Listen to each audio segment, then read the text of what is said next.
Well, hello everyone, and welcome back to Adrian's Digital Basement. On a recent main channel video, I worked on a Agfa Compugraphic 9000 PS, also known as a RIP or raster image processor. It looked like a PC on the outside, but on the inside, well, it wasn't a PC at all. It was totally custom engineered with a 68020 processor.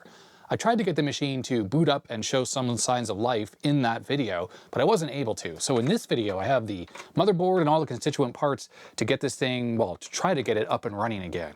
People theorized in the comment section that I needed to have the hard drive connected, which is actually something I never did. And possibly if we get this thing up and running with the hard drive, then we can access a debug console. And PostScript, of course, is a kind of an operating system with a programming language. So maybe we can poke around and run some stuff on this. It's not like I'll be able to print anything, but maybe we can see some signs of life, which is more than I got the first time around when I tried it. So without further ado, let's get right to it.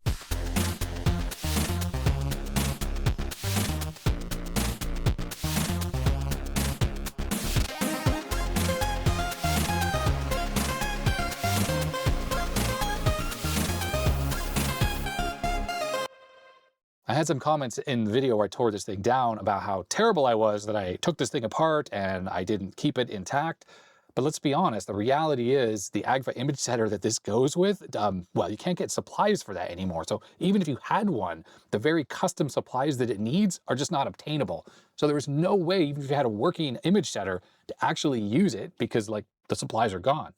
So the reality is this board is loaded with chips that I can use for fixing other things, not to mention the power supply and the I/O board, which I'll show you in a second. These are all useful parts that can be used to fix other things. So my work here in this video is really just an exercise in trying to see if we can get some kind of life out of this processor board, because I wasn't able to last time. And if I don't, no big loss, but it's just kind of a fun thing to explore. As a refresher, this is the main processor board for the RIP, or the raster image processor. It contains 640K of ROM, which is the operating system, so to speak, but this is Adobe PostScript. It's actually in ROM.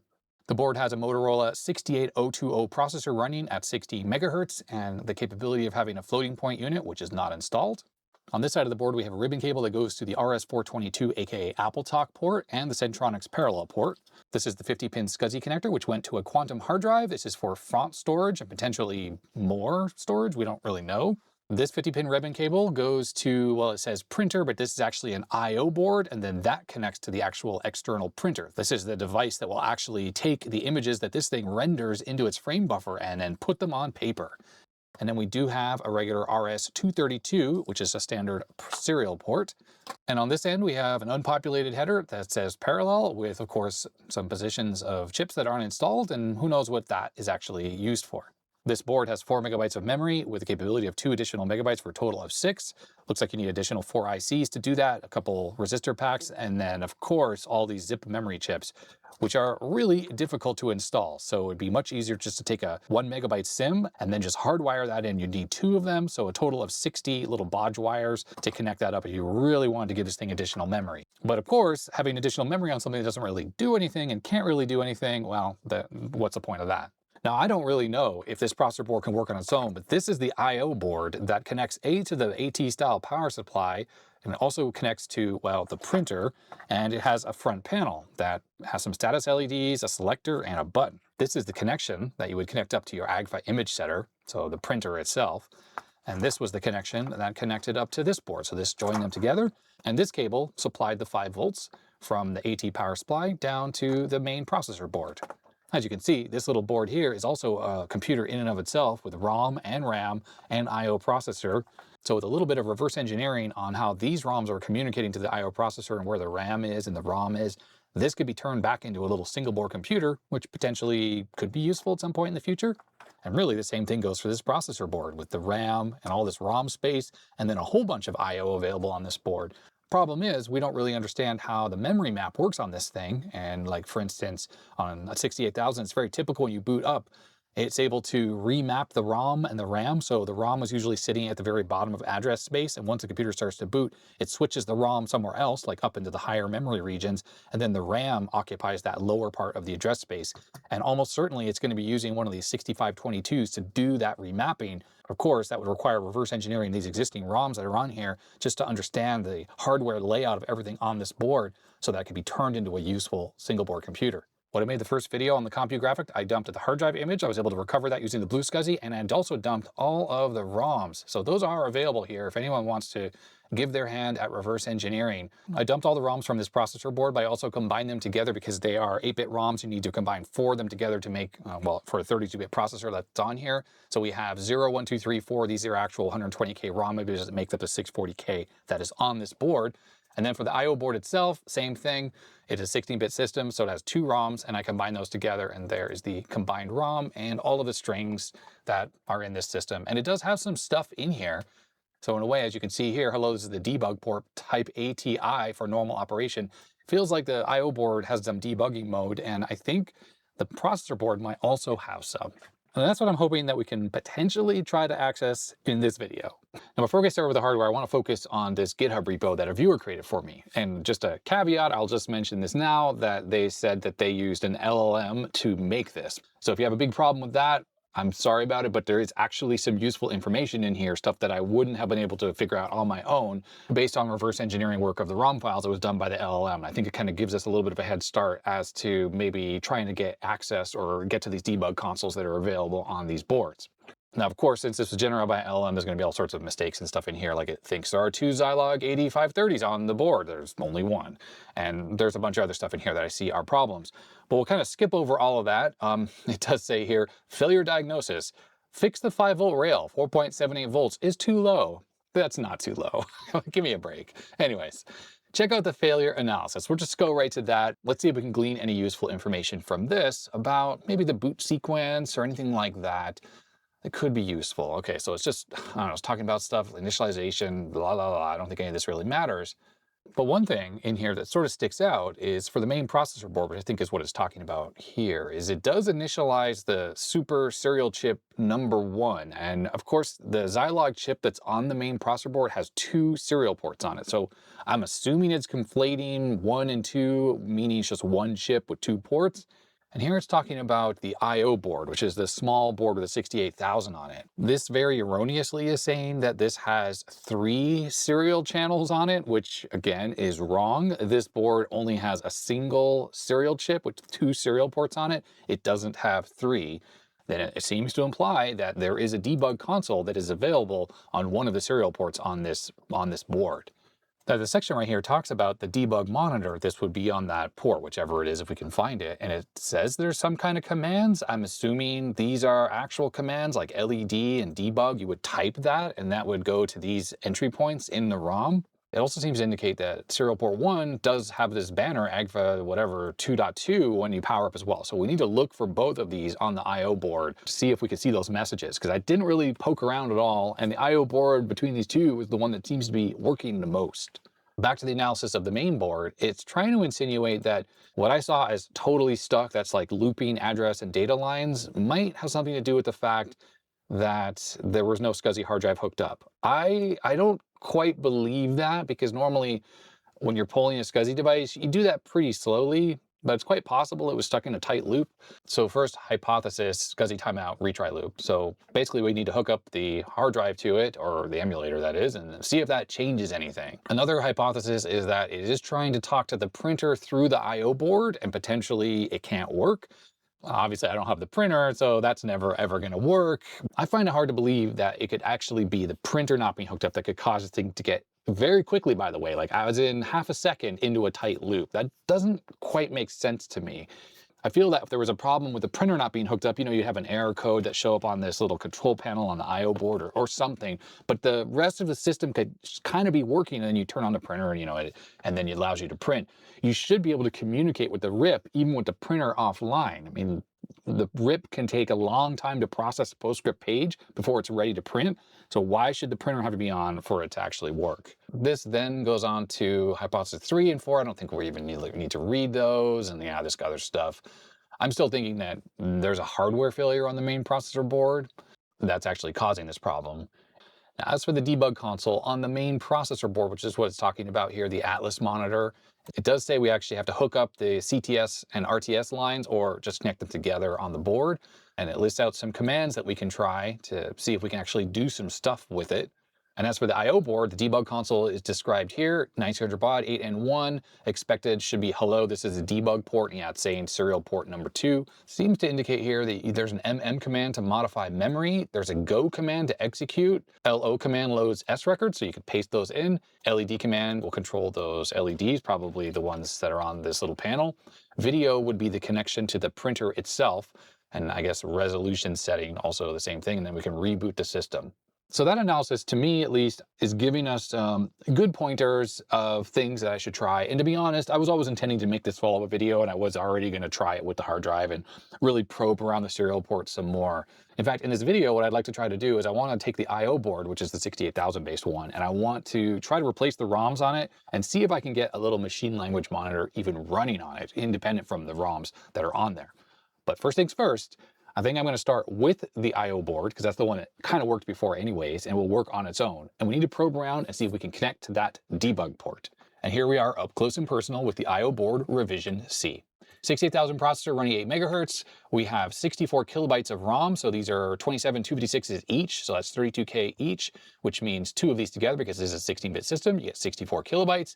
These are 8K each. This is SRAM. So we have a total of 16 kilobytes of SRAM. We have a Motorola 68681. This is a dual UART. So this has the 2 serial ports on it. And then we have this, which is the MK4501, and this is a high-speed FIFO. It's a way for the processor to communicate with something else, and this is handling the buffering of a parallel type connection to another device. Now, part of me thinks that this FIFO is used for 2 purposes. Probably one of them is for communicating with the printer. So this is probably an 8-bit parallel connection with some other control signals that goes to the printer. And then we also have this connection which goes down to the main processor board. So it's entirely possible to me that these 4 chips allow for switching by the processor control, this UART, to either go to this connector or this connector on demand. This chip here says SCC 2691. Maybe that's a serial UART as well. Yes, it is. This is actually an asynchronous UART. So I stand corrected. There are 2 serial ports on this and another one right here on this chip. Okay, interesting. So this must be used for this board to communicate maybe that ATI protocol to the main board. But I still posit that without a doubt, there is a parallel connection down to the main board for high-speed data transfer that's going to be using this FIFO to transfer that data quickly. Now what I've gone ahead and done is I printed out the pinouts of various things that are on the I/O board that we're going to need to take a look at. So we have the 68000 processor, we have this new serial UART, the SCC whatever this is called, and then we have the MC68681. This is the dual port UART. Now with the 68681, important pins for us to look at, 31 and 30, that's serial port A, and then serial port B is 10 and 11. Now if we go to the other UART, the one that I just found, this one only has a single serial port on it, and it's a little bit easier. It's just pin 2 and 3. All we really need to do when we power this thing up is take a look at the transmit lines, that's 30 and 11, along with this transmit line 3, and just see if we see any activity, any banners, anything when we power this board up. I have this board connected to my ATX power supply I do all my testing with. It has a normal AT power connector, so that makes it easy for us. First, I'm going to start on pin 3, that's transmit on the small UART. This will be a 5-volt TTL logic signal. And I'll set my triggering to falling because when I turn this on, it's probably going to go up to 5 volts. And then when it goes down, that's if there's any activity on it. And here we go. Let's turn it on. 3, 2, 1. Okay, so I have this on just auto triggering, which obviously is not very helpful for us. So I'm going to turn it off and we'll put this on normal triggering. That way, if there is any activity on the falling direction, we should see it. Absolutely nothing. So if I put this back on auto, it will just be up at 5 volts. And it is 4.94 volts. Just in case the labels on the datasheet were wrong, like it's the RX pin that actually comes out of this chip and it goes to something else on the RX side, I have it hooked up to pin 2, and we'll turn this on and see if there's any change. I'm sure not. Yeah, it's just up at 5 volts. Well, 3.8. Okay, so that's floating. So that's definitely the receive pin on this chip. Now, it's definitely going to be worth checking those pins again once this board is plugged into the main processor board, because maybe we'll see some activity on there if the system starts to work, that is. All right, next up, the other UART. Let's try serial port A, and we're going to do pin 30 for transmit. Okay, normal trigger mode. Here we go. 3, 2, 1. Nope, it's just up at 5 volts, so nothing was happening on that serial port either. I could try pushing the buttons on the front panel. Oh, well, let's just test the other pin first, serial port B, which I think is what the analysis thought was the debug port. Okay, pin 11, that's the transmit port on port B. Nothing. Let's just do that one more time. I'll just do this by hand, so it'll go a little bit faster. So normal trigger mode, I'm on pin 10. Let's turn it on. I'm really looking for any kind of activity on there that looks like something, and we're getting nothing. So now pin 11, turn it off, nothing. If we had actual serial port happening on here, if we had actual debugging going on there, we would see it. Now I'm on pin, what is this, 30, which is the TXDA pin. I think this is the one I probed before that didn't see anything when I had it on normal trigger mode. So when I turn it on, nothing. Now I'm going to go up to pin 31, which is labeled RXDA. Let's see if we have anything when I turn it on. No, nothing. Now what I can do is I can take a look at all the other pins that are on here. So I'm going to go down to chip select, and let's see if this chip actually gets written to. Oh yeah, okay. My assumption is what that is regular polling of it looking for a key press. Now what should happen when this thing boots up is it should initialize the registers on this chip. So if I put it into single shot mode and we turn this on, we should have more activity, which is exactly what we have. So this is probably it writing to the registers multiple times as it sets up this chip. Now we can do something similar for this other little serial UART. I can try to figure out, well, here's chip enable, pin 14. Let's take a look at that. So I'm assuming when the system is just running, oh, okay, I thought that we'd have like normal activity on this, and we do not. This is at 1.73 volts, which seems too low. The next pin up is data line 7. In fact, all the data lines are doing nothing. So this thing is not connected directly to the processor. I don't know what this is actually connected to, but that would be why we don't see any activity on this. It's actually entirely possible that this UART is connected to this multi-pin connector that goes down to the processor board, and the processor board directly communicates to this. It wouldn't be too hard for us to tell. I'm going to go on data line 7, so pin 15, and let's see if we can find that signal on one of these pins. I bet you it's going to be on one of these pins. Yep, there it is, data line 7. 6 will probably be around here somewhere. There it is. So again, this is connected over the ribbon cable to the main processor board. Now the question is, this RX and TX lines, are they found on this unpopulated header or unconnected header? Quite possible this is some kind of debugging thing. And when this is being, yep, there it is right there. And I'm on the TX line, and it was also there. So there must be a harness that connects into this and allows someone to debug the entire device. So even though this chip is controlled by the I/O board, it's actually communicated to over this connector, and then its receive and transmit is found over here. Now that makes me wonder, is the receive and transmit on this chip, which are these pins here, all these 4, are they also found on this connector? It makes sense to me that probably is. All right, so here's pin 10. Okay, it's right there. It's different pins than that other one though. So that was pin 10. This is serial port A, or B, sorry, B. And there we go. Okay, so different pins than those. I'm wondering in a way, what if this UART and this UART are just connected together? It's quite possible. All right, that's pin 31. This is RXD on the A channel. Okay. I think that might actually be connected to the other one. So there's 31 connected up to this connector. Yep, that is the case.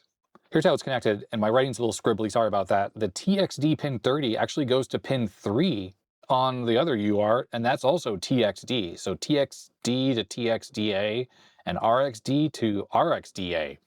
Not sure why the receive and receive lines are connected, but we'll have to investigate more once I have the processor board hooked up.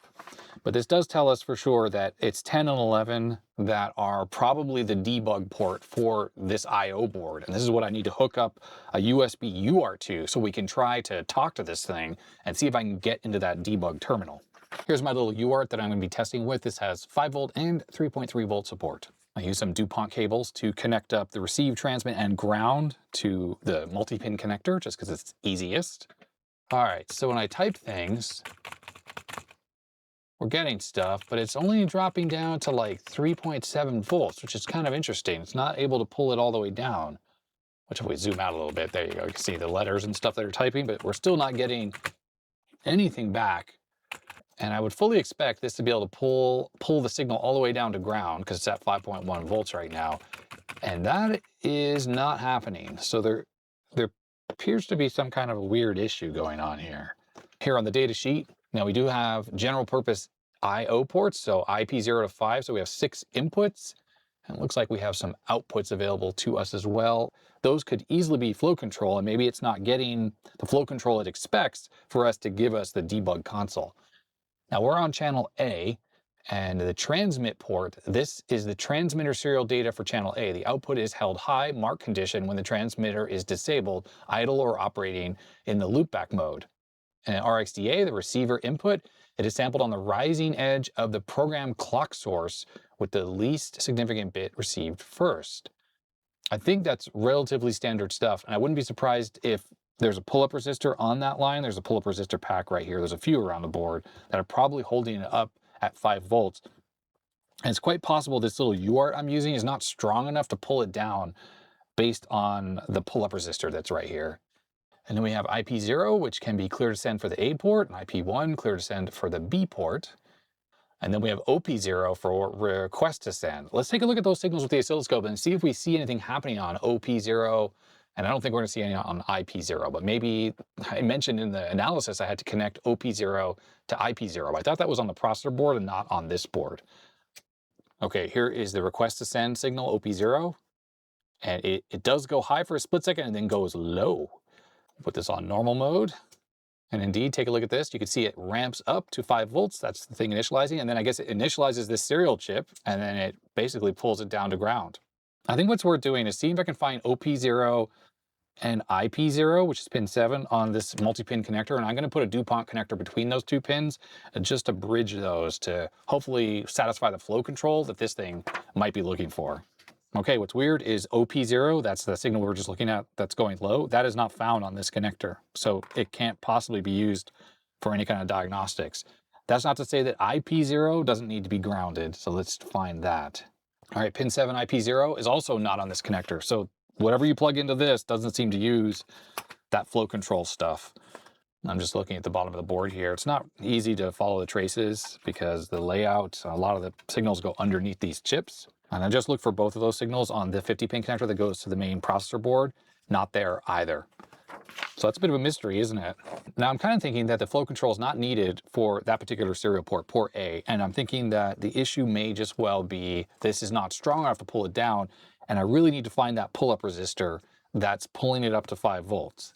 So I'm going to unplug the UART so it's not connected right now. And take a look down there. That's the digital multimeter section of this thing. And I am measuring to 5 volts. And I'm measuring from the receive pin 10 on port B to 5 volts. And we're at 483K. I mean, that's super high. And 350 on the other one. So these aren't pulled up with a normal resistor. I almost feel like these are connected to some other logic chip on this board. And that's what's pulling it up, because the logic, when it turns on, it might be active high or whatever, and that's pulling up those pins. Okay, to find this, I'm going to use a multimeter in continuity mode hooked up to one of the pins, and so there we go with this brush probe. And now I just have to go around the board and just figure out where that signal goes, if anywhere. I mean, maybe it doesn't go anywhere. I don't know. There it is. It's up here, right near the connector that goes to the printer of all things. Pretty sure these chips here are some kind of like buffer drivers, because this printer is hooked up over a long cable, and therefore this is some kind of a serial connection to the printer, probably for error checking or something like that. So serial port B, absolutely not for normal debugging. So now I think maybe it's serial port A that's for debugging. Now the thing is, we know it goes to this UART, it's hard coded to go to it, there it is over there.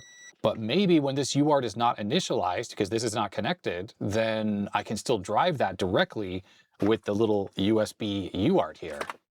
Okay, so the UART is now connected to serial port A, and we know it's hooked up to this, but let's just see what that does when I power on the board. Here we go. This is the transmit line from the UART. So there we go. It's only able to pull it down to 2.3 volts there, and I'm sure that's because it's sharing the bus with this other UART. If we look at the actual console here, we don't get anything at all. Power cycle it. We know we're not seeing anything on that port. So really, it feels like this thing is not doing anything when it comes to debugging. All right, so discovering the debug port on here, at least the I/O board on its own, definitely a fail. But don't worry, I'm going to be revisiting this at the end of the video, try to get some more life out of this little board. I'll talk about that more in a little bit. I think what you do next is get the processor board hooked up the way it's supposed to be, and we'll do the same exercise that we just did with this one, where we'll take a look at the SCC chip, the Zilog serial chip, and see if we can see anything coming out of either of the serial ports that's on this. This also has 2 serial ports. Now, one of the problems I'm running into now, same problem I had last time I was working on this big board, is just too big to fit on my bench. So you'll have to bear with me while I probe pins on the FPU socket, because that's a pretty good source of a lot of the signals for the processor. We don't have the address lines there, but we have all the data lines, and we have things like reset, clock, and stuff like that. So I'll be using that. And this is the serial controller that has the 2 serial ports, so we'll be probing on both of those. This chip, just like this UART, operates at 5-volt TTLs. And I'm just noticing, look at this, another 4501. This is that high-speed FIFO, just like the one that's on this board, that chip right there. So that makes me think that the primary data transfer for these 2 boards happens over this cable, is happening over these 2 FIFOs. Okay, and we know there's a serial connection that's also happening because we already determined that this UART is driven from this main board over this cable. I just noticed besides this 4501, there are 3 more down here. So this board is just covered in these FIFOs. Very interesting design. So just like last time, for helping us troubleshoot, I have the pinout for our serial controller, and let's get the highlighter. On this particular chip, you notice it has like TRXCB. That's a clock signal for synchronous operation, which is not going to be used. Well, I have no way to interface to that. So of course it's these RXDB lines on that side and TXDA and RXDA. There we go. Those are the relevant lines.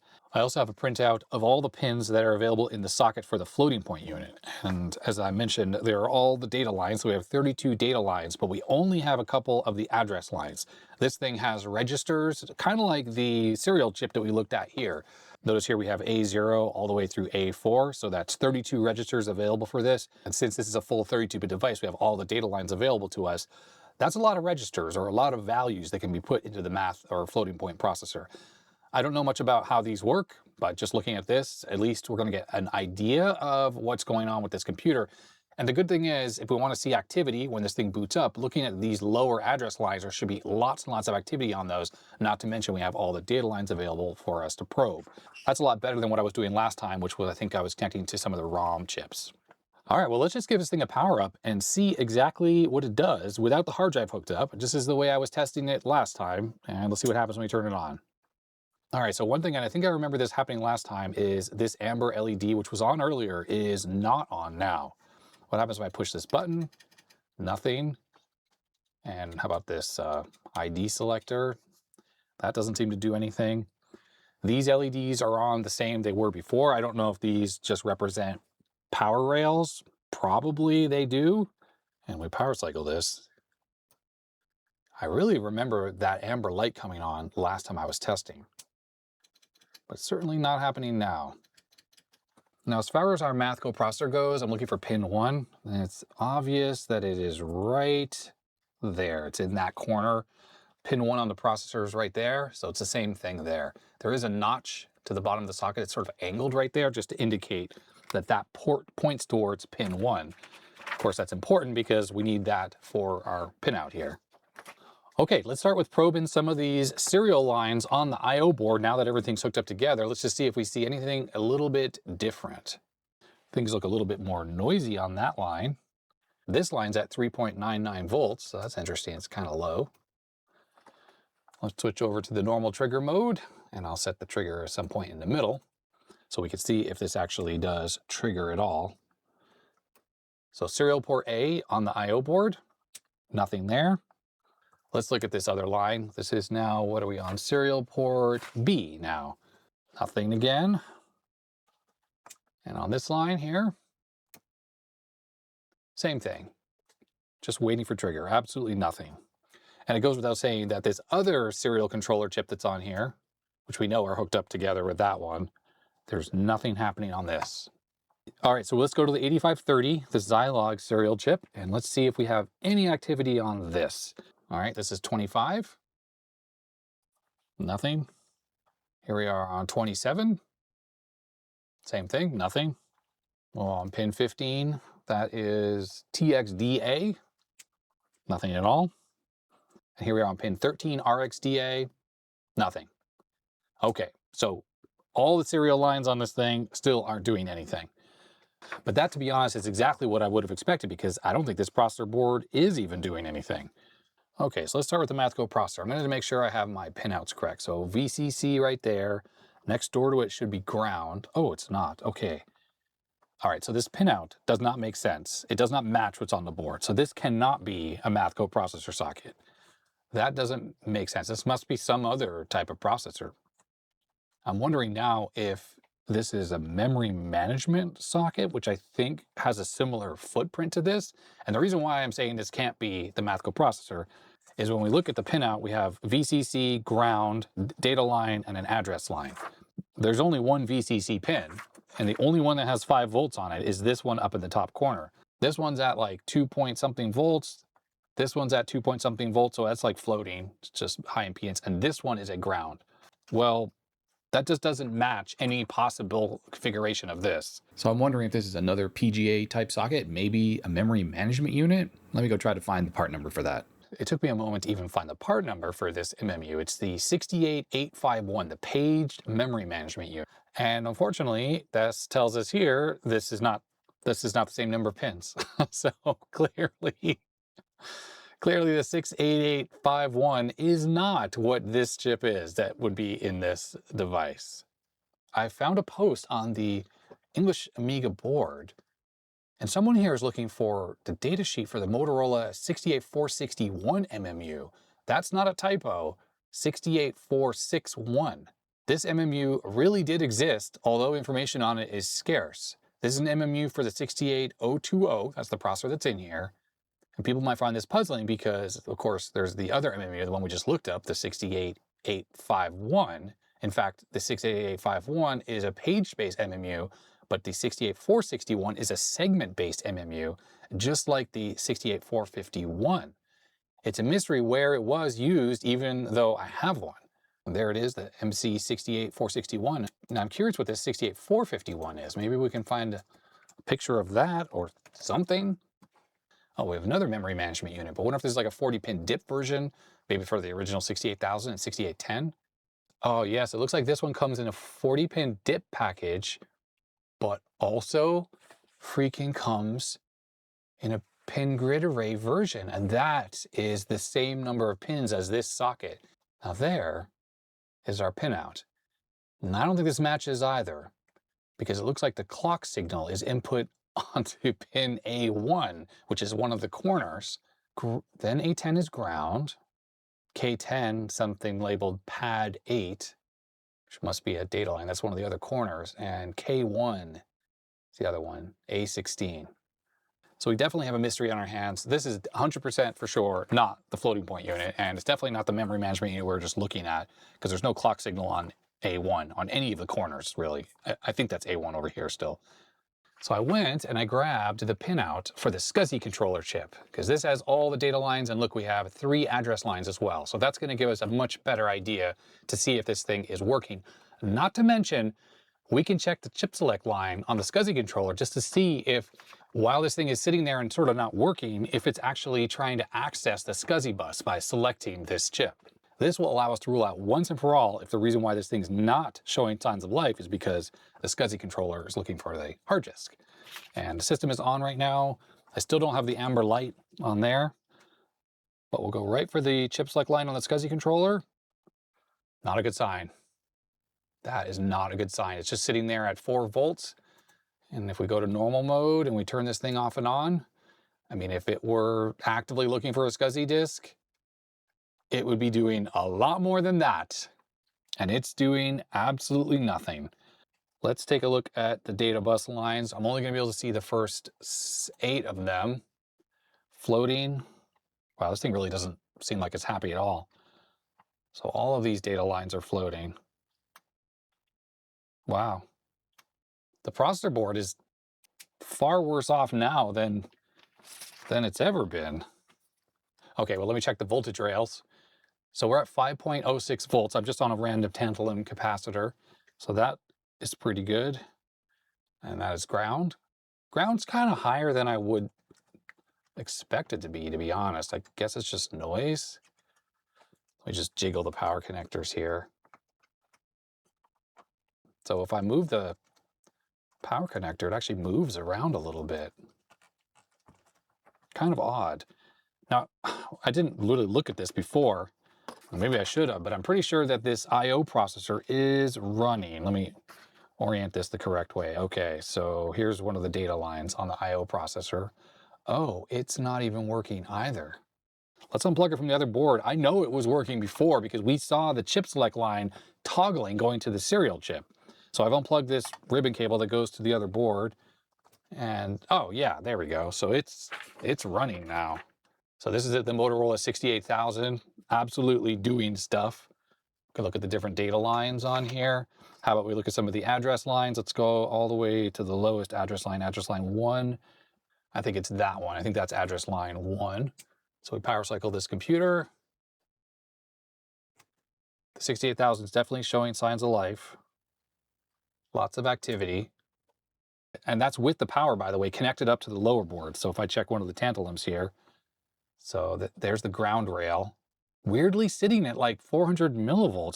Maybe I should connect something up for the ground to give it a better ground. Yeah, we're at 4.94 volts on the lower board. I should see if the processor is trying to run right now. Let's go back to the SCSI controller.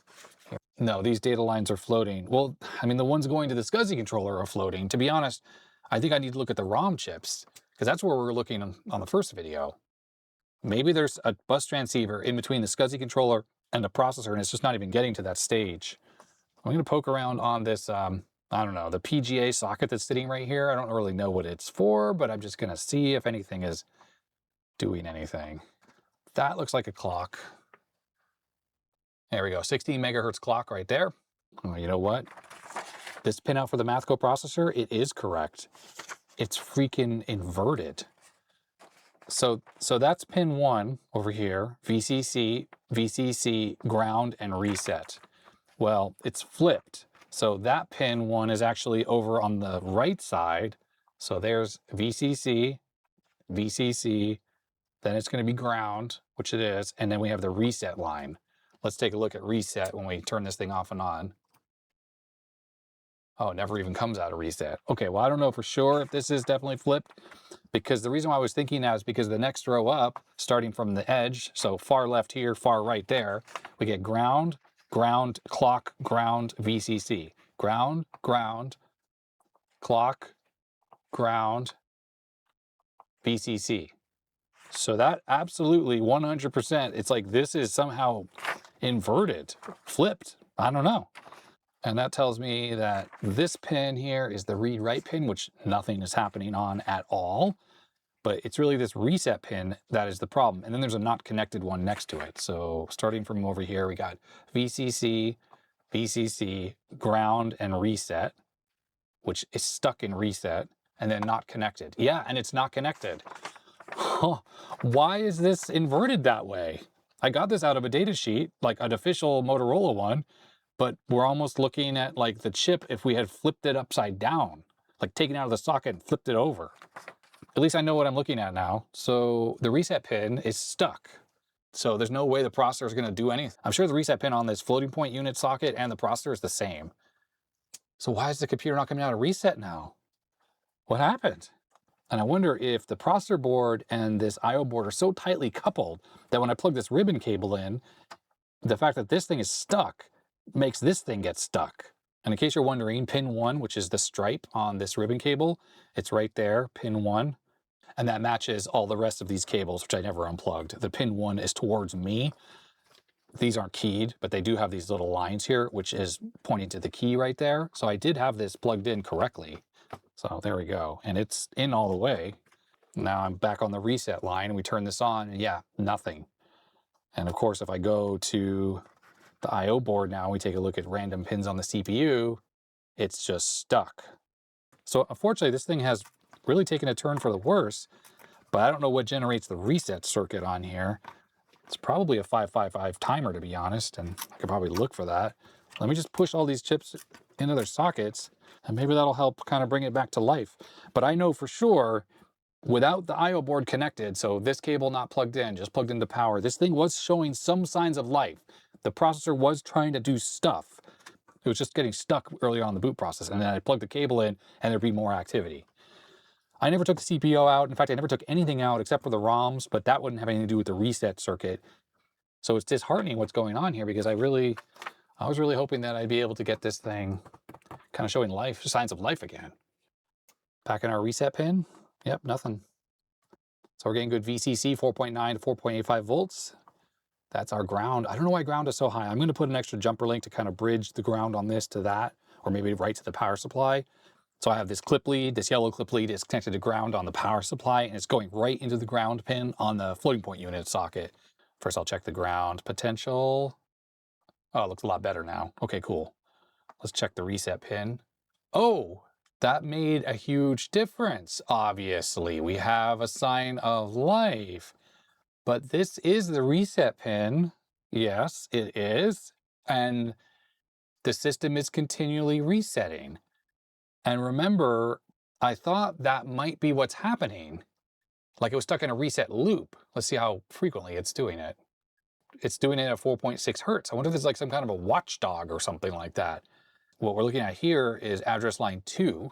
And you can see there's a little bit of activity there. Then the bus goes high impedance, and then the system resets itself. It definitely does seem, though, that we have a little bit of a power problem. I'm going to unplug this yellow ground lead, and let's see if we've lost that reset pulse thing going on. Because if we have, then that sort of confirms there's a power problem. Yeah, now it's not resetting at all. So what I'm going to do is I'm going to feed 5 volts directly from the bench power supply into this board. That way I can up the voltage to see if that changes the behavior of what we see on this thing. Okay, so bench supply is currently set to 1.2 amps, 5 volts, 5.14 volts.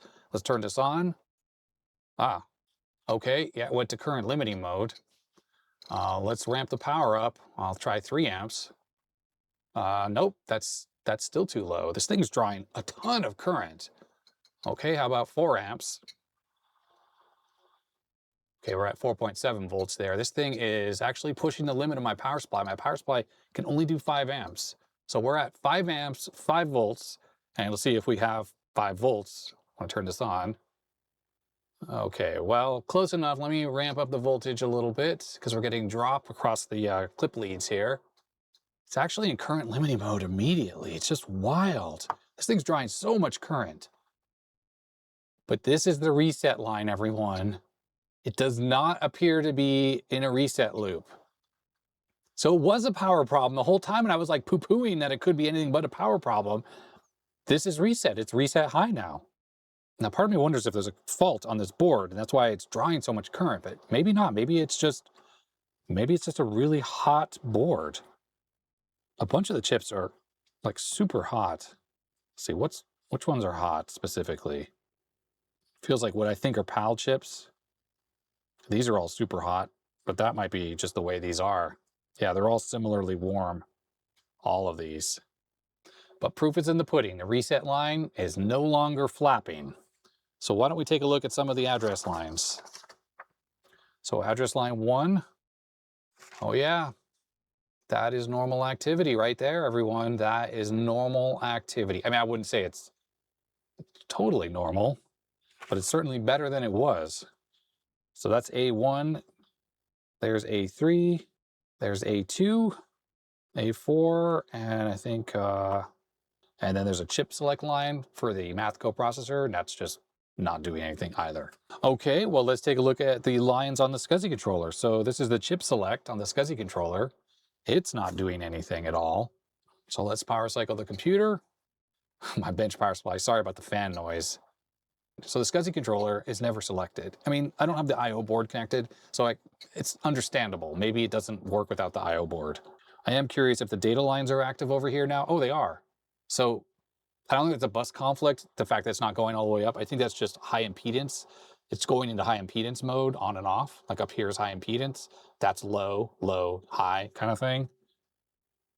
So that was data line 1, data line 2. So there's activity now. So the processor is doing something, although it's way too repetitive to be an actual working system, in my opinion. And that's data line 0 right there. Now if we go to the serial controller chip, Same thing, just it's on the same bus as the SCSI controller, so that doesn't look good. But let's look at the chip enable line on this, pin 33. Okay, so there's the chip enable line, and I'll power cycle the computer. I have a feeling there will not be any chip enabling of the serial chip. No. Actually, I stand corrected. There is some chip enabling happening on this chip. Look, there it is. It's getting written to. All B. And you know what's interesting is it takes a moment before it actually does anything. So I turn it on, and there was the write. Okay, well, let's take a look at the receive or the transmit line specifically, pin 25 and 15. Let's just see if anything comes out of this chip. So I'm on transmit line port B. Nothing comes out of this chip. Just for fun, I will check the next one up. Just for fun, I'll check the RX line in case it's like somehow backwards or something. I don't know. No. Yep. All right, here's TXDA. So this is pin 15. No, nothing as well. So it's not actually sending anything out of this chip. And I'll go to pin 13, which is the receive pin. No, nothing here as well. Okay, well, I think what I need to do now is I'm going to hook the I/O board back up with the bench power supply, though, supplying power to the main processor board. And because, of course, there's an I/O connection between these, I have to connect the grounds together. And since this is powered up by the ATX power supply, I got to find my ground clip lead again, and we'll just hook this up to there. And I will just hook it up directly to the ground pin in the middle here, which should theoretically allow this stuff to work now. The only thing is I have to do is I have to turn on both of these at the same time. So here we go. 3, 2, 1.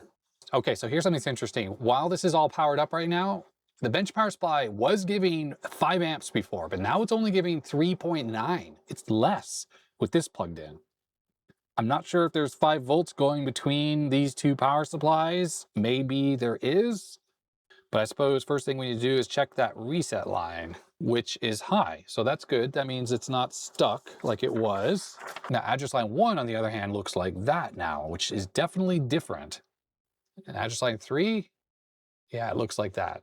Again, it's very similar to how it was before. It definitely seems stuck to me. Now let's check the I/O board. Let's see if it's stuck, because it was definitely stuck before. Oh, it's not stuck anymore. So it feels like these things do somehow communicate to each other, and when one is stuck, they're both stuck. Maybe they share a reset line. That's entirely possible. They share a reset line. So when I had them hooked up together, the fact that the reset on the processor was stuck was maybe causing the I/O board to get stuck. Maybe the I/O board doesn't even have its own reset, so it's not designed to operate on its own. Okay, well, I have this thing powered down. Let's test out that theory. I've unplugged the ribbon cable from that board, and let's check a look at the reset line on the I/O board. And I'll just, yeah, it's okay to turn this on right now. Yes, it is. Okay, here we go. The reset line is just stuck. Wait, I am super confused. How was this processor doing stuff? We saw it doing stuff. It's running right now. Okay, so I guess the fact that the reset line is not at ground, it's kind of floating, somehow makes the processor execute. Yeah, this video is kind of gone off the rails a little bit. So this really tells me that the I/O board can't really operate on its own. I don't even know how the processor is executing any code right now, because without a proper reset circuit, I mean, even just a simple RC, capacitor-driven circuit, this thing really can't operate on its own. And I guess the clue was, yeah, when I plugged them in together and suddenly this one didn't execute, well, the reset line is coming from this, and the reset was stuck low, and that was keeping this from working. Okay, well, I'm learning things about this thing. I'm learning things about this stuff. I'm just trying to think what to do here. I'm going to turn this all back on, and I want to try to check the serial ports a little bit. It's just annoying to have to turn on my bench supply and my ATX power supply at the same time. Here we go. 3, 2, 1. And incidentally, the amber light's on now. That should have told me that there was a problem. This must get turned on by the firmware on this board. And when it was stuck in reset, that amber light never came on. And now it comes on while it's all connected together. Now I'm making the assumption that the 68000 is running code properly. And if we take a look at what it's doing, you can see that, yeah, that's pretty repeating actually, but it could be just in a pretty tight loop. But you see how it's not tightly repeating? There's like a bunch of different random stuff happening on these address lines. It kind of tells me that it's like looping through a code, like it's waiting in a tight loop just for a character to be pushed or something like that. And back on the chip select line for the serial chip on the IO board, you can see these pulses. So it's definitely being pulled, probably for character pushes or something. All right, well, now that we know this thing is trying to run, I'm going to look at the chip enable line on the SCSI controller, because this, again, is where it all hinges on it trying to use the hard drive. Pin 21 on the SCSI controller, right here. And I mean, we're not seeing anything there. What I'm going to need to do is clip onto that pin so that I can turn it on and we can look for activity as soon as we power on the system. I'm clipped onto pin 21. That's the SCSI controller's chip select line right there. In fact, I'm just going to double check that it is absolutely that pin. Is this it here? The AM5380? Yeah, chip select pin 21. Just in case anyone has questions, yeah, this is the AM5380. It's the SCSI interface. This is used all sorts of things. Amigas and Macs and stuff use this. Anyways, yeah, so I'm on 21 right now. We'll set this to normal trigger mode and let's turn on the system. Oh, there was a pulse. Okay, let's turn it off. Turn it back on. Ah, we got chip selects. Very interesting. Now here's the thing. I will still plug in a hard drive just to prove that there will not be a difference, because maybe I'll be proven wrong, just like about the power thing. But that is just like setting up the chip, like initial setup. If it were actually polling for a SCSI device, we would be seeing regular polls, like this would be getting selected as it was trying to read SCSI devices, like it would be constantly hitting it as it was searching for SCSI. That's not what we're seeing, right? And think about the fact that those pulses happened immediately when I turned this thing on and never again. In fact, we'll just show you. I'll turn everything off and I'll turn it on. I mean, almost instantly they happened. So what we're seeing there doesn't really make sense because, like I said, the chip should get pulled regularly. I have a hard drive here. Let's hook this up and let's see what happens. It goes without saying, this hard drive, which does work, does not have the image for this, but I just want to see if it tries to access the hard drive and then realizes, hey, I don't have what I need on there, so I give up. It is my presumption when we power this thing on, the hard drive is going to spin up. We are not going to see any additional chip selects on the SCSI controller, which tells us that the firmware on here is not really running, or something's wrong with this board, so it's not even able to pull this. For all we know, this could have a RAM problem, or anything could be wrong with this thing that's causing the main processor board not to work. I mean, the fault could be on here, I suppose, as well, right? Anyhow, here we go. Let's turn this all on and see what happens. 3, 2, 1. So there was our initial burst. Hard drive is working now. It's, did its normal seek, and no additional selections have happened. So it is not looking for a SCSI disk right now. It's not doing anything that makes any sense, at least. All right, well, one thing that is different, I think I'm on the chip enable line for the serial chip, and there's a bunch of stuff happening. How interesting is that? 7, 6, 5, 4, 3. I'm just counting the number of pins. Yeah, that is activity on the Zilog 8530. Let's check the serial pin. So that's transmit B, nothing's happening there. Here's the receive pin on the B port, which is pin 27, nothing happening there. This is the clock that's going into the serial chip, so that looks good. Here is, okay, here's something. This is the transmit pin, pin 15 on the 8530. And we have something happening here. What? That's gotta be serial right there. That is freaking serial. So that's the transmit pin. Let's look at the receive pin. I think that's the receive pin. Yeah, nothing happening there. But transmit pin, I'm gonna have to get the logic analyzer out to see what this is, or I can hook up the UART, I suppose, as well. Now, if you want to figure out the baud rate of something, you have to just find the shortest pulses and use the cursors to figure out how long it is. And right there, 96,500 kilohertz. That's close enough. And that chip is getting super, super hot, by the way, that Zilog chip. Okay, so you know what might be happening is maybe there's a fault on this board, and it's trying to tell us that, like some diagnostic message is appearing on the output of this board here. So I'm just going to hook up the UART to this little clip here, and I'm going to need one to hook the ground up as well. And here's the putty session from the UART. Let's turn this on and see what messages we're getting. There it is. There it is. So we have a diagnostic freaking failure. I'm going to push this button on the front of the I/O board. That does nothing. And I guess I'm sure switching the switch won't do anything either. I'm kind of ecstatic to see some signs of life out of this board, even though we have a test failure. Here is the problem though. The only way for us to know what this error actually means, so I could have any hope of trying to fix it, someone is going to have to disassemble the ROMs that I've dumped off this machine and analyze the diagnostic routine to figure out exactly what this problem is pointing to. Probably we have a RAM error. I wouldn't be surprised if this is some kind of a RAM error with this stupid zip memory that's on here, but I can't tell by looking at the error message. It's test 2 and the data is 1010. What is that telling us? Now there's one more thing I do want to try, is will this even get to this stage of the diagnostics where we get that error printed if I unplug the I/O board? I know this isn't really going to work super reliably without the main board, but will we get that message printed if I unplug this? Let's see what happens. I have a feeling we won't. It doesn't seem to really run properly at all without the I/O board connected. Here we go. No, just nothing. Which is really interesting. It's like it relies on something on the I/O board, or maybe early on in the bootstrap process, it's looking for the I/O board. If it can't find it, it just fails immediately. But why doesn't it print that message or some kind of a failure message if the I/O board is not there? Maybe this is all part of like the encryption or protection routine for the whole system. I don't know. I/O board is plugged back in. Let's turn this back on, see if we get our fail test 2 messages. Yep, there immediately. Right, so one thing I'm curious about, what if now this thing is kind of showing some signs of life?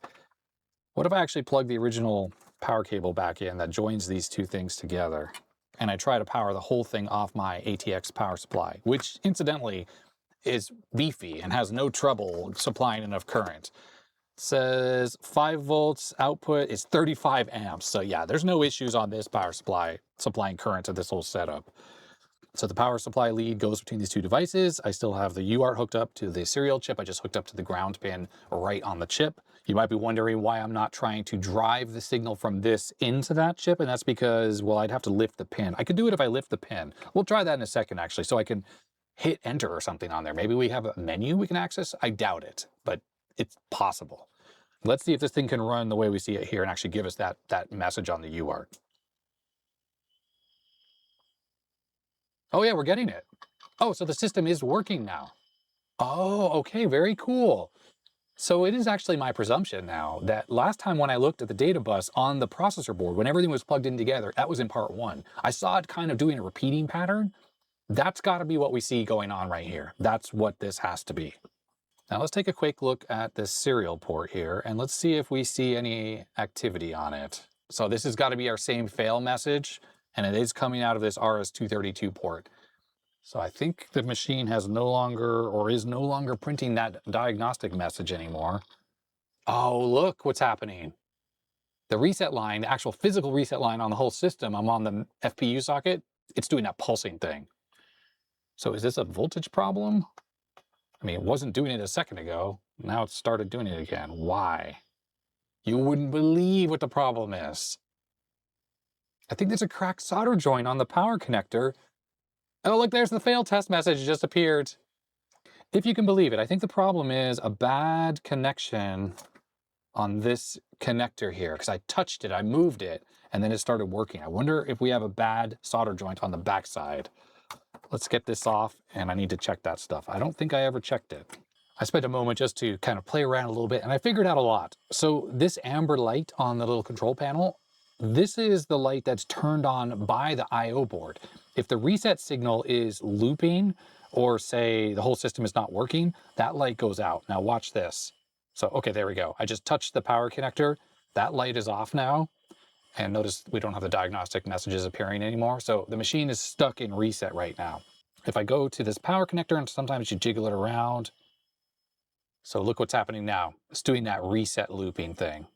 Oh, it stopped doing it. So the light's on. Okay, it just did it again. So if it does stop working, the way I figured out to kind of revive it is just unplug this power connector. Notice stopped working and the light went off. And then we plug it back in again, and it just magically comes back to life. So not sure what's going on with that.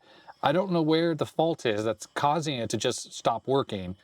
I put deoxide in the power connectors, in these ones that go back to the main board, but occasionally what happens is it just stops working. Like it will get stuck in reset. And I'm sure it's that power problem, because when I had the bench power supply powering the big board, we weren't having that issue.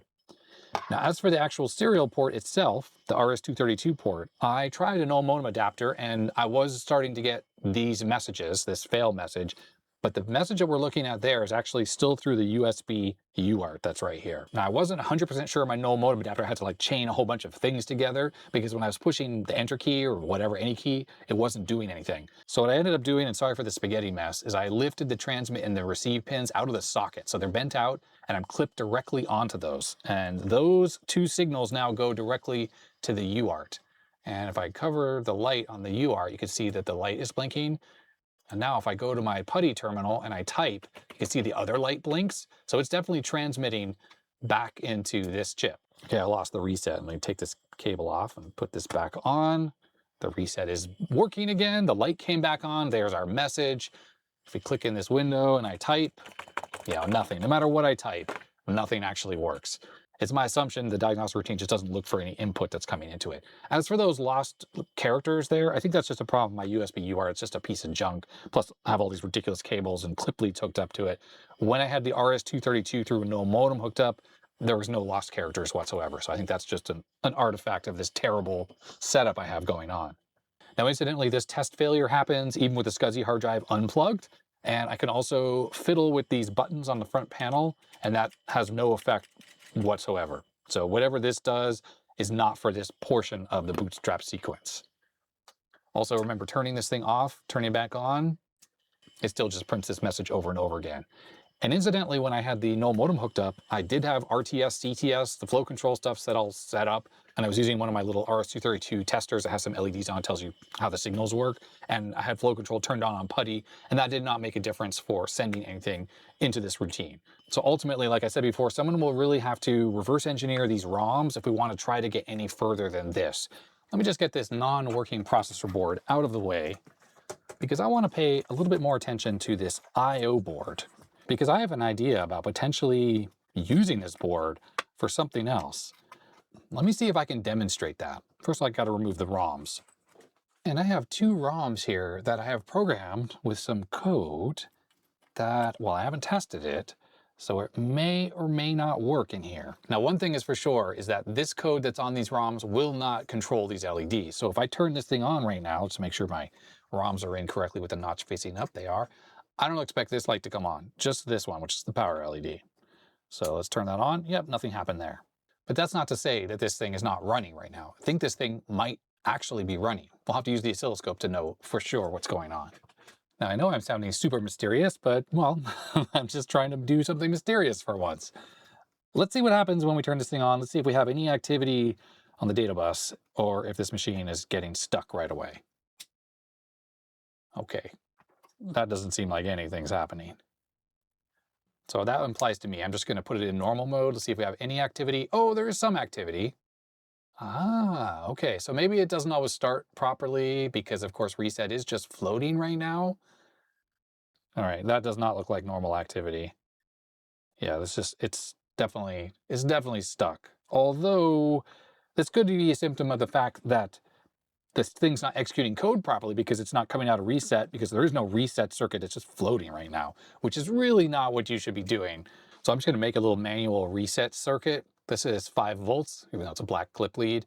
I have a resistor that's connected to the reset line, so that'll pull it up to 5 volts, which is the normal running state. And then this is hooked up to ground, even though it's the red clip lead. So all I need to do is touch it to this side after the resistor, and that will basically put the processor in reset, and then I let go, and then it will continue to execute.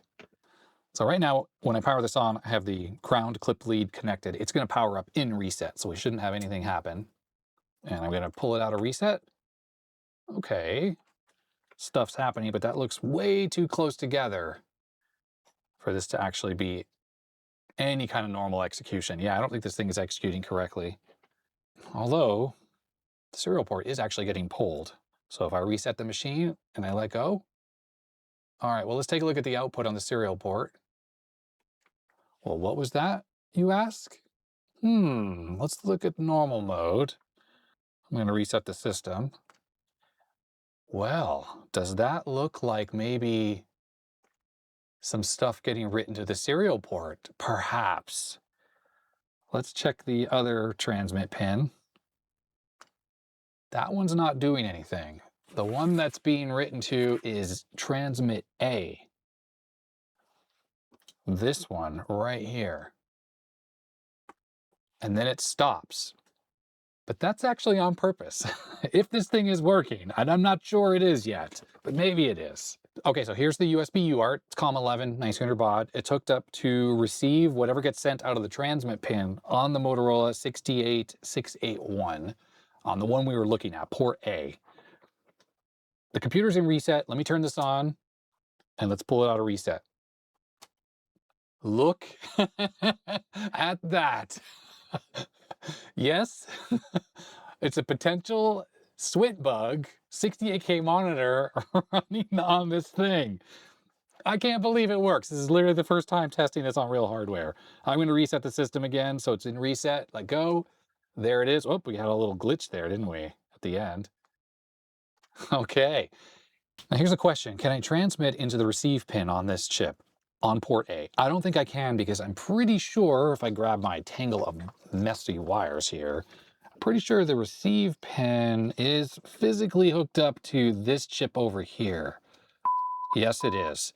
So because this chip is outputting some kind of voltage all the time on the receive pin, there's no way that I can use this little UART to input commands to this. So I'm going to have to cut the pin on that chip. And don't worry, I can reconnect it if I ever get the other board working.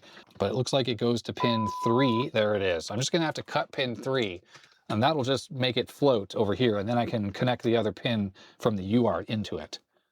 So I'm going to cut this like that. So it should not be connected anymore. Let's just double check. So the receive pin is that one, and I'm going to touch the top of the pin. Nope, it's not connected, but the bottom is connected still. Okay, so the body of the chip no longer connected. That means I should be able to connect the output of this UART right there into that pin, which I happen to know we can just double check by going from that pin there to the receive pin right here. Yep, that's making good contact. So that means when I type in a PuTTY, it's going to transmit from here directly into this UART 5-volt TTL. So I have absolutely zero idea if this is actually going to work, but let's give it a try. So the system is in reset right now. Let's go to here and let's take it out of reset. There it is. Can I type? I can freaking type. So let's dump some memory here. Well, first we'll dump the ROM space, and we'll just do that from 0, and I'll dump 100 bytes. Adrian was freaking here. Yes. This is firmware that runs on this freaking board, on this single board computer here. And yes, it's missing a reset circuit. I guess I'm curious, if I power this up without the proper reset on this processor, what does it do? It does not work. So even though it's pulled to 5 volts right now, it doesn't actually execute code. So I do have to reset the processor and then let go. And there we go. So yes, I can dump memory. And if we dump from 0, 100 bytes, Adrian was here. We are looking at the ROM space on this thing. I can't believe this works. I cannot believe this works. Honestly, I kid you not. I had not tried this ROM in real hardware until just now, and it freaking works. So I'm going to put an H on this chip because it's the high side. And I'm going to put an L on there because that is the low, just so I know if I take those out, how to put them back in again. But yeah, this is a diagnostic ROM, a little machine language monitor type thing for this freaking hardware. Repurpose this hardware. Adrian from the future here. I'm cutting into this video because I had recorded a whole segment on showing off the functionality that I had added to the I/O board, but the problem was that was a really early version of the ROM, and there was a bunch of problems with it. And I've since spent some time working on it and enhancing it some more, so I figure I'll just show you the final enhanced version. One thing I've changed up is I'm no longer using that serial UART. I found that it was having some issues with corrupted characters, and you saw a little bit of that just a second ago in the footage I recorded. So I've switched to using this, which converts TTL to RS-232, and that's actually hooked up to COM2 on my lab computer, and I need to use a null modem adapter for this particular converter. It's hooked up to the same lines. The only additional signal it needs is +5 volts, which is also available on this connector. Otherwise, nothing is really plugged into this thing. This would be the connection that went to the printer, and I do have the little front panel connected up because this now actually does something. And here's what you get now when this thing boots up. So a couple things I want to point out is, notice it says 68K mon and 0. Well, if we take a look at the little front panel switch here, if I switch this to say 1 and we hit enter, now it shows a 1. 2 shows a 2. So this does work up to 7. If you go back to 8, it actually loops around, so it should show 0 again. So even though this has 9 positions, or 10 positions rather, it actually only 0 through 7 actually work. Has no other function in this ROM other than just showing what value is set on that prompt there. In addition, the stop button actually does a hardware reset when you're at the prompt. Now, the way this thing works is it has to pull the UART here, the DUART actually, because it's a dual UART. It has to pull it. It turns out that all of the connections on the front panel are plugged into the I/O lines that are on this UART. So the LEDs, both LEDs, the switch, and the number selection. So that's why it has to be pulled, because this thing doesn't support interrupts, this actual hardware. There's no interrupt line hooked up between this and the CPU. But when you're in the system monitor, this does do a full system reset. Now notice that the amber LED is on, and if I turn off the system, we turn it back on, you'll see that this will only come on after a split second. There it is, and that's when the system boots. Now you might be noticing as well, I don't have that whole reset clip lead thing hooked up. What I end up doing for the reset circuits, I just hooked up the power good signal through a resistor to the reset pin on the CPU. Because the way power good works is it starts low, and once the power supply stabilizes, which is in like half a second or so, it goes high. And that seems good enough to always start up the processor properly. Now, when it comes to the functionality of the ROM versus what you just saw a second ago, it's very similar. So I can dump the ROM space. So if we take a look at 100 bytes from the actual ROM code, this is the entry point for the ROM, the boot ROM. It's at 400 hex, and well, that's what the ROM looks like. We can use the command M for memory edit. Now 10100, that's the first sort of usable part of RAM. The very beginning of RAM is used for some variables for the actual monitor ROM itself. But this will actually show us, well, I can just write to the RAM, and we hit enter, and now we dump that part of the RAM we just wrote to. Notice right up here at the top, 00112234456099. That's exactly what I just wrote to RAM. What you can also do is you can actually enter a string of bytes after the memory edit command if you don't want to have the interactive editor, and that does the same thing. So now if we look at that RAM again, notice at the top, A, B, B, C, C, you know, all the way up to what we just changed there. That's what I just wrote to memory. The E command allows you to write to any of the CPU registers, and that's important because there are entry points inside the ROM that are used for, say, printing a character to screen or reading a character from the serial port, and you have to use the registers to do that. So if I wanted to print a character to screen, this is really for testing purposes.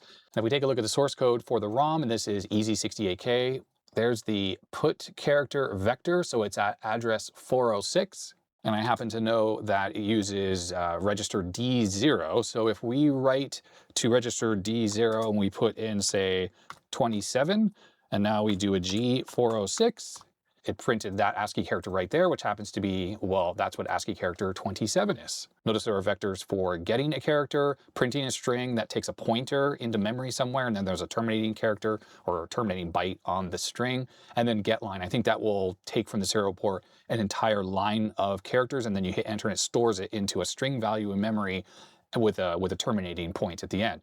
And then we have main loop. So that's the entry point if you have a program running and you want to exit it and go back to the monitor ROM.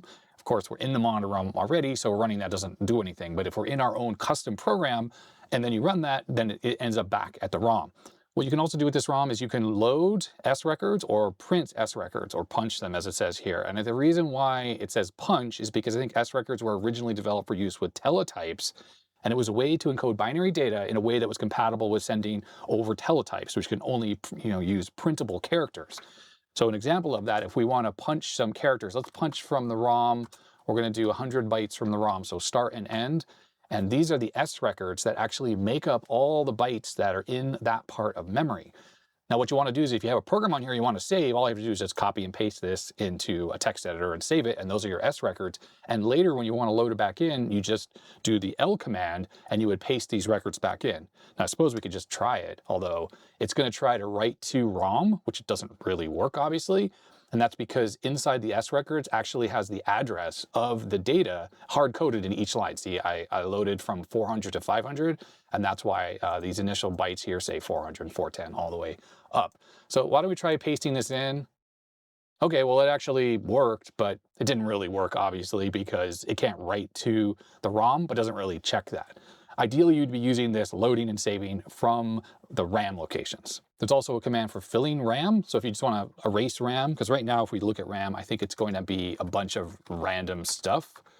So yeah, I think this is what it gets initialized to. It's just a bunch of random stuff. So we're going to fill it with 00, and we'll do 10, 100, oops, and we'll do 100 bytes of that. And now when we dump from 10, 100, and 100 bytes of that, you'll see it's going to be all zeros.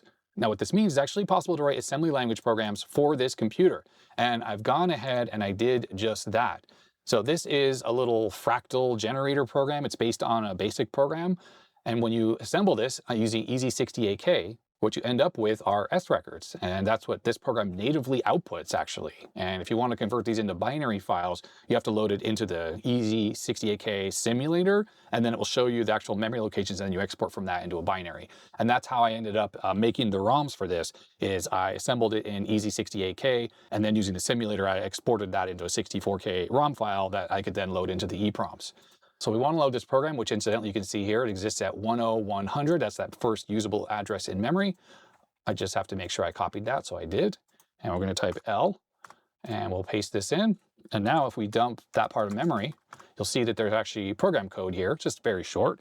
And to run it, we just do that, and there we go.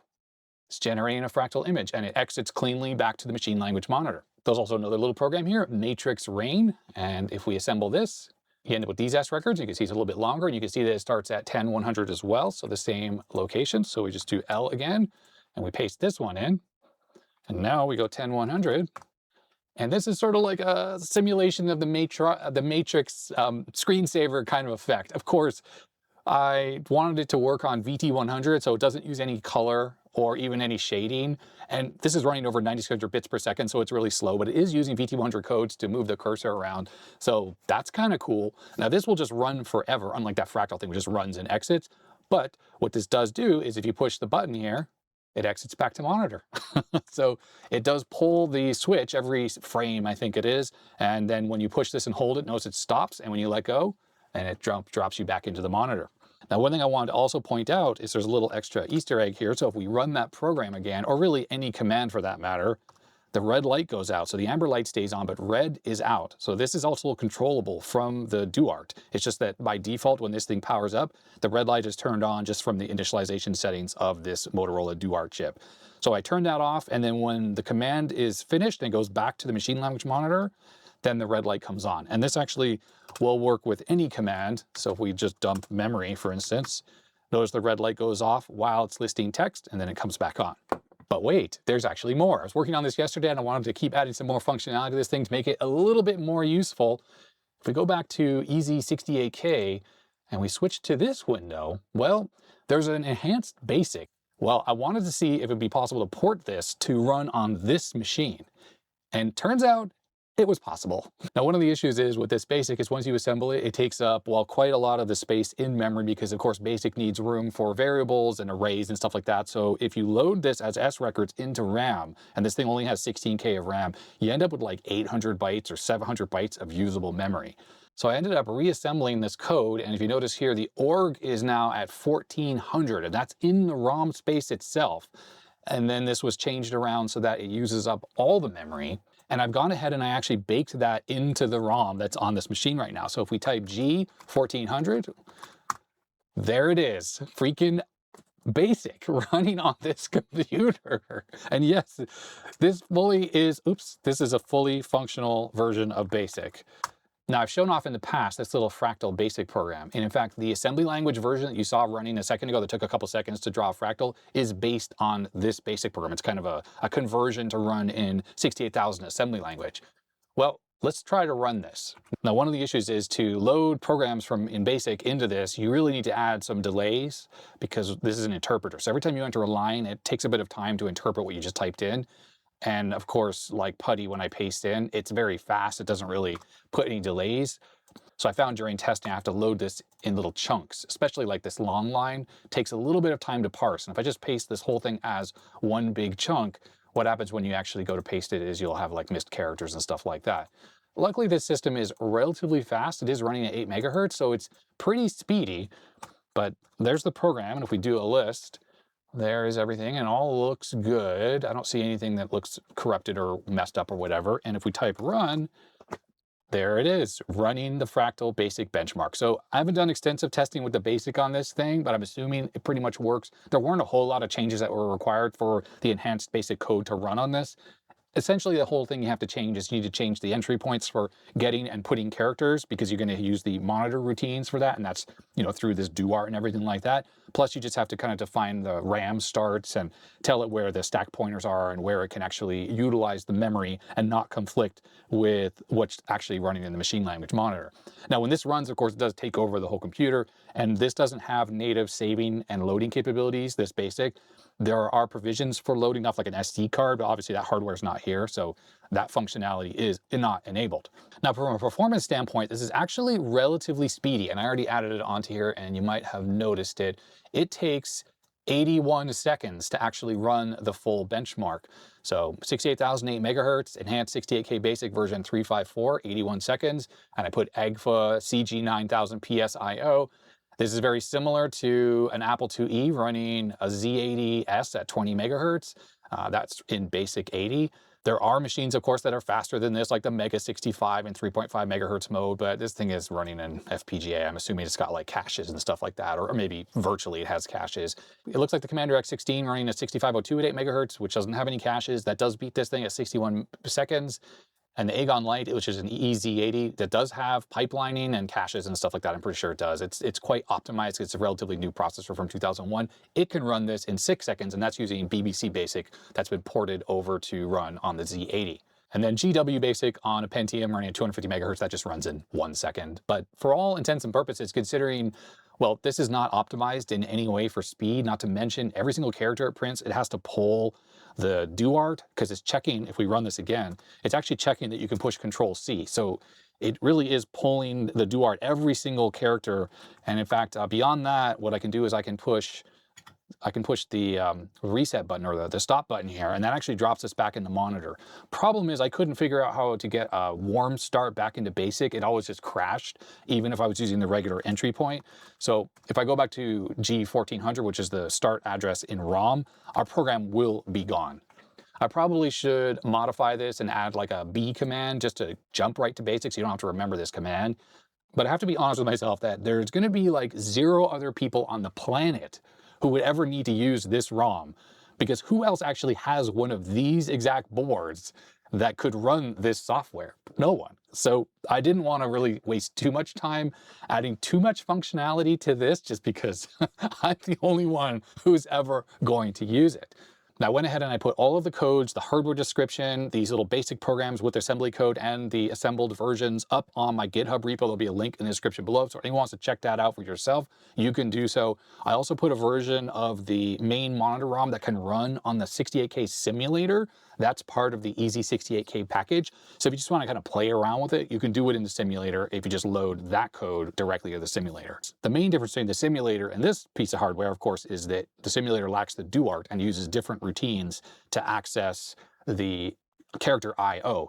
But on the other hand, you can still run things that use the monitor entry points for putting characters and getting characters. So if you want to try to develop some software to run on this hardware, as long as you're using the BIOS routines or the monitor routines, it will totally work on this hardware as long as you work within the constraints of the actual memory that's available on this. And we only have that 16K of physical RAM to use here. As for the rest of the hardware on this board, we know that this controller chip, this serial chip, is connected to the other board, so that doesn't do anything, and it can't be addressed by the CPU. The CPU can see the FIFO, which is mapped into a 64K address space. I'm not really sure how to address this stuff of the board. I didn't really investigate that very much, because obviously there was not a whole lot of use to that.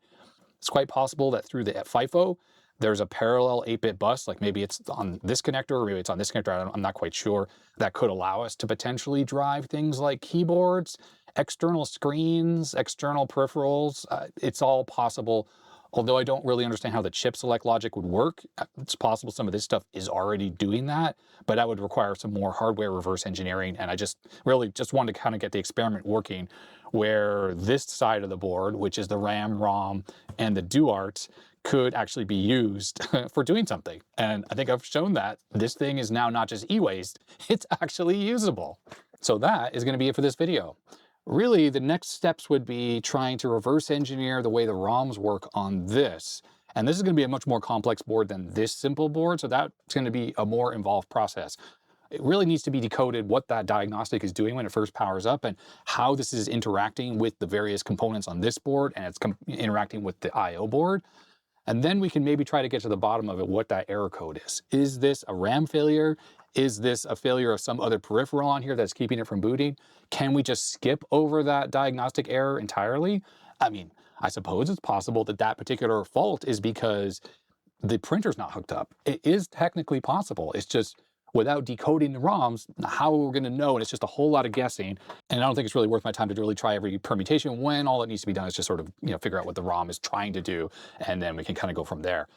It's possible too that this monitor ROM stuff that I've just shown off on the I/O board could be ported to run on there. It's just we have to fully understand the hardware layout, like if the RAM and ROM space is remappable, if it's movable, how all those other peripherals work, like the serial ports, how you actually talk to them directly. So, because we need some kind of I/O to be able to run a monitor ROM like this. Using the ROMs that are on that board and reverse engineering, and besides figuring out the diagnostic stuff, could also tell us a lot about the way the hardware maps on it. And then using that information, I think it would be pretty trivial to then port the monitor ROM from the I/O board to run on that as well. So we'd have a much faster single board computer and more RAM too. What does that have? 4 megs of RAM on it instead of just the tiny little 16K that's on here.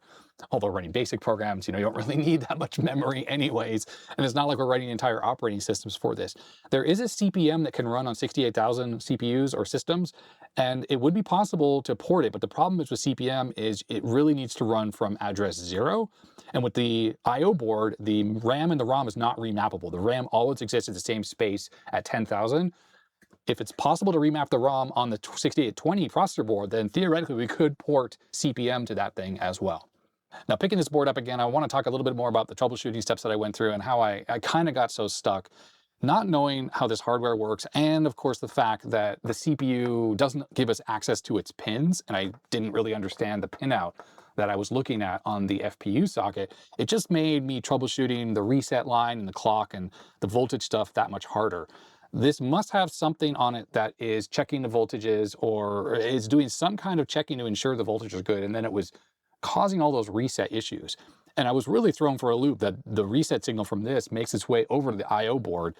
Part of me wonders, like, why would they even design these two boards to be so tightly coupled? Why wouldn't they have just put the I/O processor and everything right on this? Although I suppose from a size consideration, there just wasn't room. But honestly, all this RAM could have been replaced by just a few SIM sockets, and there would have been tons of room for the I/O processor. And maybe later iterations of this RIP actually did that. They kind of combined it all together. But I honestly was thrown for a loop because I just assumed that this and the I/O board are totally two independent systems that communicated over a parallel bus. So it really surprised me when I figured out that the reset line was shared. And then not being able to easily access the reset line, not having the schematics of this board, and I was a bit out of my element. Hardware reverse engineering is a different animal than working on this Commodore 64 or something that you totally understand already. And I'm pretty inexperienced when it comes to all the steps you need to do, all the things you really need to check. And I think I could have shortcut a lot of my trouble and my issues in this video if I had just figured out early on that the reset wasn't working properly and then figured out why that wasn't working, maybe figured out what circuit it goes to, or figuring out that power problem more quickly. But, this is all part of the learning experience, and, you live and learn. And I haven't done a lot of this reverse engineering when it comes to hardware stuff that's unknown to me.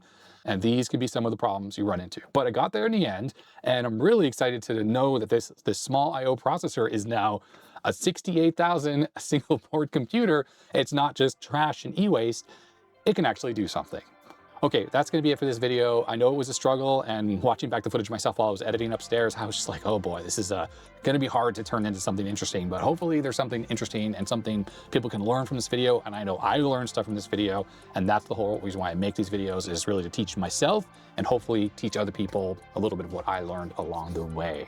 So thumbs up if you liked this video, thumbs down if you didn't. I'd love to hear all about it in the comment section. And I guess that is gonna be that. So stay healthy, stay safe, and I'll see you next time. Bye-bye.